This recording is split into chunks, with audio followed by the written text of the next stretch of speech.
Hello नमस्कार. सासूबाई सुनबाई रेसिपीजमध्ये तुमचं स्वागत. आज मी तुम्हाला व्हेज बिर्याणी करून दाखवणार आहे.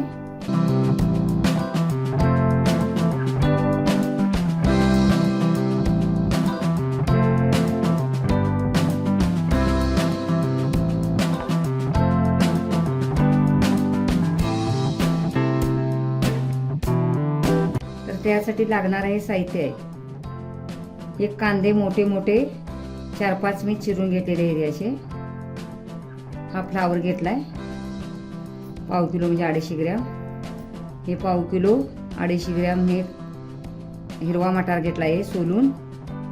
हा बटाटा घेतलाय 2 बटाटे घेतलेले मोठे. ही लसूण, हा टोमॅटो, कोथिंबीर आणि हे आलं याची पेस्ट करून घेणार आहे मी. आणि त्यासाठी हा लागणारा खडा मसाला. हे चक्री फुले घेतले, हे दालचिनी आहे, हे लवंगा मिऱ्या आणि हे हिरवा वेलची आणि हे तमालपत्र. हे दही घेतले आणि हा बिर्याणीचा मसाला घेतला. आणि हे तांदूळ मी बिर्याणीचाच तांदूळ आहे माझ्याकडे. हा जुना तांदूळ आहे. हा मी अर्धा तास झालं भिजायला घातलाय. बिर्याणीचा तांदूळ मला अर्धा किलोची करायची आहे व्हेज बिर्याणी.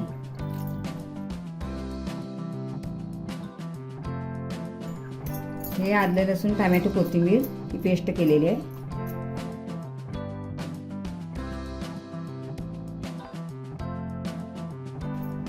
यामध्ये दही,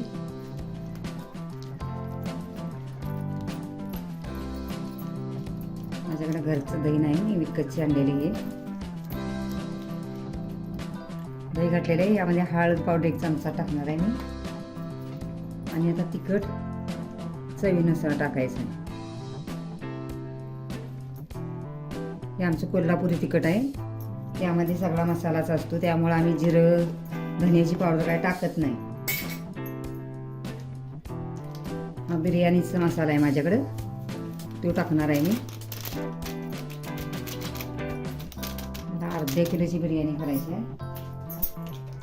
त्यासाठी मीठ चवीप्रमाणे. आता ही मिक्स करायचं आहे.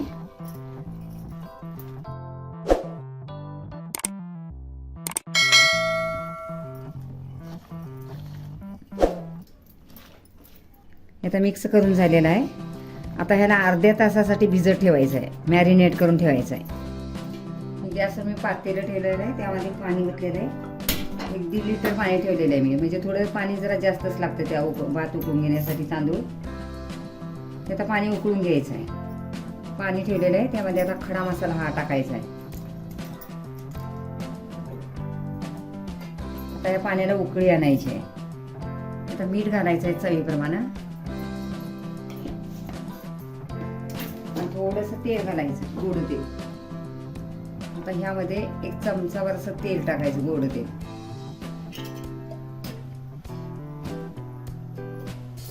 आता पाण्याला उकळी आलेली आहे. त्यामध्ये हा भिजलेला तांदूळ टाकायचा आहे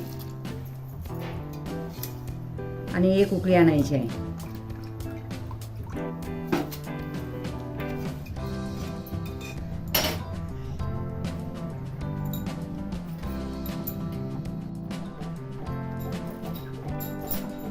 हा तांदूळ आता शिजलेलाच आहे, जास्त पण नाही शिजून घ्यायचा. 100%, 90% शिजवायचा तांदूळ.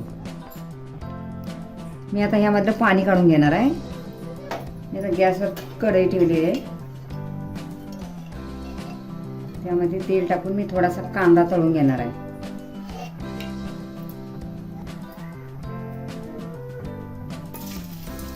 दोन कांदे पातळ चिरून घेतलेले, त्याला तळून घेणार आहे मी.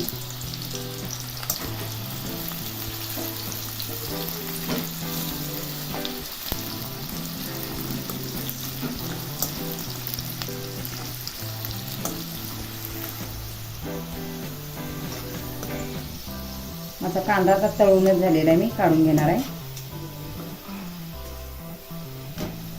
अजून आणि थोडासा काढल्यावर गोल्डन असा होतोय तो. आता फोडणी करायची, त्यासाठी हा खडा मसाला, हा तेजपत्ता, आता त्यामध्ये कांदा घालायचा आहे. आता कांदा टाकलेला आहे. हा चांगला गोल्डन होईपर्यंत भाजून घ्यायचा आहे कांदा.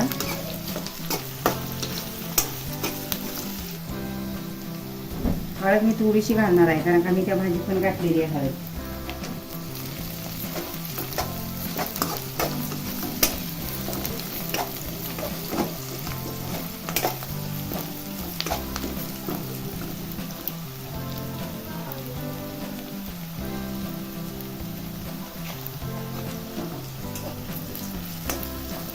आता कांदा भाजलेलाच आहे, ब्राऊन असं झालेला आहे.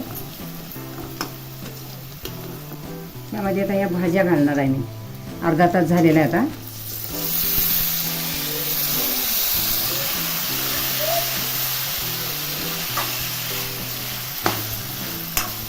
आता मिक्स करून थोडंसं पाणी घालून ह्याला बारीक गॅसवर थोडं शिजवून घ्यायचं.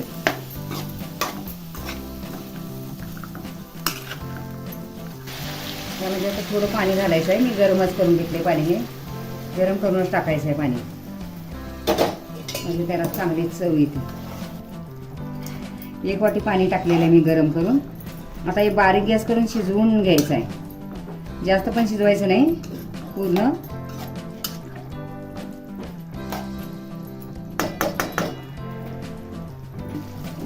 आता यावर झाकण ठेवायचं आहे 10 मिनिटासाठी आणि शिजवून भाजी घ्यायची. गॅस कमीच करायचा, लो टू मिडियम करायचा.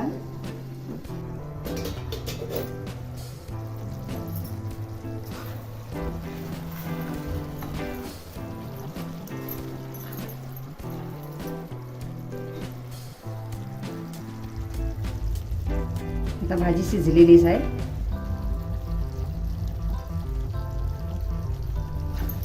बघा कसा कलर पण छान आलाय असा. तर भाजी तयार झालेली आहे. आता मी गॅस बंद करणार आहे. माझी भाजी शिजलेलीच आहे. आता मी बिर्याणी करायला घेणार आहे, बिर्याणीचं थर लावायला. आता ह्यामध्ये भात टाकून घ्यायचा आहे सुरुवातीला.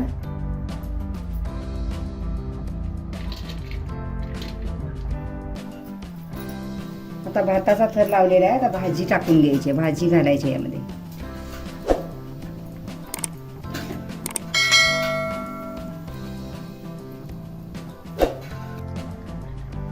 आता त्याला कोथिंबीर घालायची आहे. आता पुदिन्याची पानं घालायची आहेत. पुदिना मी असा चिरून घेतलाय, धुवून चिरून. आता कांदा पण घालणार आहे मी तळलेला.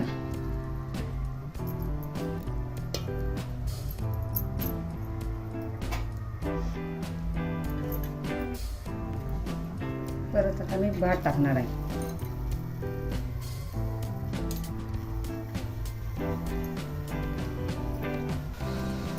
आता कोथिंबीर टाकायची आहे त्यामध्ये. आता परत आणि भाजी टाकायची आहे.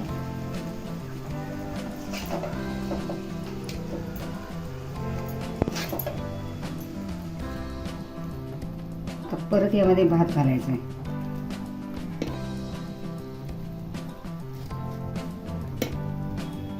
यावर कोथिंबीर टाकायची आहे. आता सगळीच टाकून घेणार आहे. पुदिना आहे. आता कांदा पण टाकायचा आहे.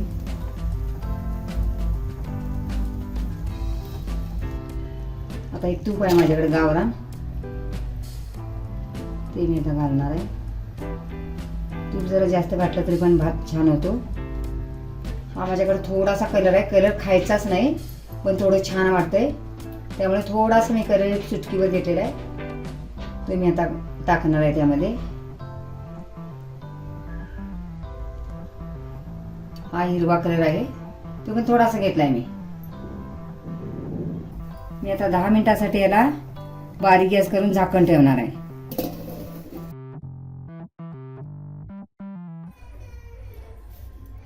व्हेज बिर्याणी खाण्यासाठी तयार आहे.